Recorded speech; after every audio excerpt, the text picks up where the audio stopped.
Hello and welcome into this week's RNN Diecast review right here on Racing News Now. As always, I'm your host, Garth Allen. Thank you once again for joining me today. If this is your first time catching a Racing News Now video, consider going down below to hit that subscribe button and ring the bell for notifications so you don't miss a thing going forward for RNN. On today's Diecast review, I bet you weren't expecting this one this week. Yeah, this is the next one in chronological order for us. It is, I know we've jumped a few weeks here. We might go back and hit a couple of the others. I know Jacob last week guessed it would be the Kurt Busch Kentucky win. We might go back and look at a couple of those eventually. But for now, this is the next one in chronological order that we have. So let's take a look at the box. It is the Brett Moffitt Bristol win as the corner comes out like they are prone to doing.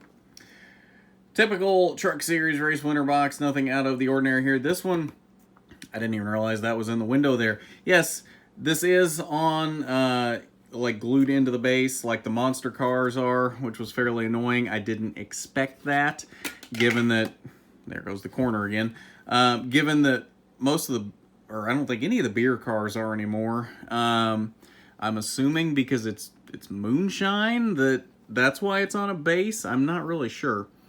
On the production sticker, 589 of these Brett Moffitt Bristol winners were made. What comes in the box? Not a whole lot, just a Truck Series race winner sticker and the race stack card. Brett Moffitt UNOH 200 winner, August 15th, 2019. Started on the pole and led 65 of the 200 laps on his way to the victory. On the back, Moffitt opens playoffs with Bristol win. You can pause to read that if you want to. All right, on to the truck. This is a really cool truck. First off, the first thing I noticed here that I really like is that it is a flat paint scheme, which I think is fantastic. I will never say no to a flat paint scheme. I think they are wonderful. On the nose here, we do see some rubber buildup in the white there. Number 24, a few scuffs there on the nose. Must have gotten into some people at some point during the race. GMS Racing, Chevy Silverado, and a few contingency sponsors there as well. On the hood, Midnight Moon Moonshine. And of course, the Junior Johnson mugshot that makes this such a cool paint scheme. I think that's rubber buildup in there. I don't think that's part of the mugshot. I think that's rubber buildup that made it onto the mugshot, which I think is pretty cool. Gander Outdoors across the top of the windshield. Number 24 on the roof. Moffitt on the back window. They're back to putting the... Oh, they even got it upside down. The tail light not only is along the crease here. It's not on the top or on the back. It's along the crease. But it's also upside down. The rounded part is on the bottom. So, good job, Lionel. On the deck lid, Chevrolet busted. And get the Midnight Moon app. Here, Junior's arrest story. And Junior's autograph there as well. Down the driver's side, lots of dirt buildup making its way down this side, of course, because this is mostly white down the side. Some scuffs here on the left front tire. Round of 8. Brett Moffitt and 2 winter stickers on the name rail. Hard plastic window net. Sponsors down the B post. Lots of sponsors in front of the rear wheel. Midnight Moon, sip responsibly, moonshine, and busted, as well as the American Ethanol ring on the quarter panel. On the back bumper, Midnight Moon, moonshine. A couple of smaller mug shots there. Sip responsibly. Chevy Silverado, RST, and number 24 back here as well. And then down the passenger side, pretty much the same as the driver's side. Some rubber buildup down this side as well. Fairly clean for a Bristol truck. I'm a little surprised that there's not much more on here than...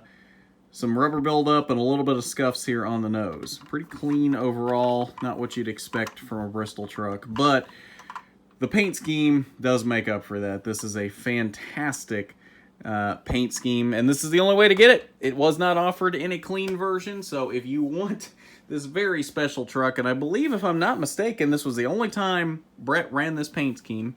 I think if I remember right, John Hunter Nemechek ran it that weekend as well in the Xfinity race.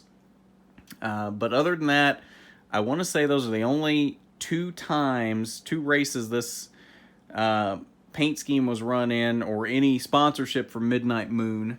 So since there wasn't a clean version made, this is really your only way to get this paint scheme. So if you want it, definitely seek it out, because with only, 589 of them made, so there's not going to be a lot of them out there. I'd imagine this will get rare pretty quickly. So definitely pick this one up if you haven't already. Definitely a cool one to have in your collection.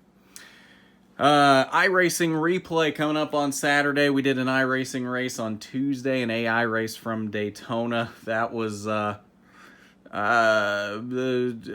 embarrassing showcase of my driving skills, I would say. But we did end the stream with watching the replay, so we got the actual race up front, regardless of my bad driving skills. And I kind of called it a little bit, not really, but I mean, I have a broadcasting background, so it just kind of came out. So check that out on Saturday at noon. Should be a fun time there.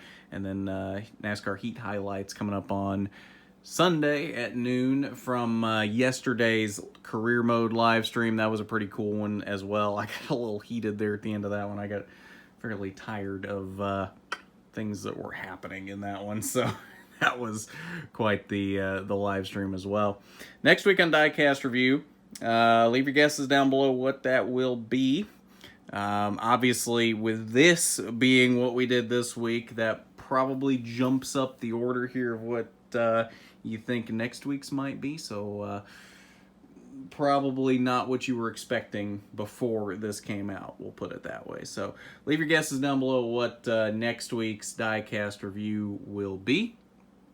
And then I think that's about it. So if you haven't done it already, you need to go down below, hit that subscribe button, ring the bell for notifications so you don't miss a thing going forward from RNN. While you're down there, why don't you hit that big thumbs up button if you like the video. It is much appreciated when you do. But at that, this has been the RNN Diecast Review. I'm Garth Allen for Racing News Now.